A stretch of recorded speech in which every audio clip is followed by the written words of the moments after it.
Every year, about 1,300 children are killed or seriously injured in cars. This car's doing 25 miles per hour. The man in front is holding a baby. In the back, someone's holding an older baby. A 3-year-old is loose on the seat. The front baby's head hits the dashboard. The rear baby is crushed by the adult. As for the 3-year-old... Now look at this crash.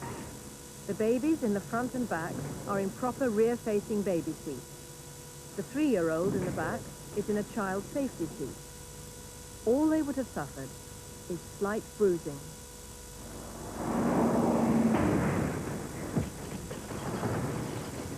Protect your child.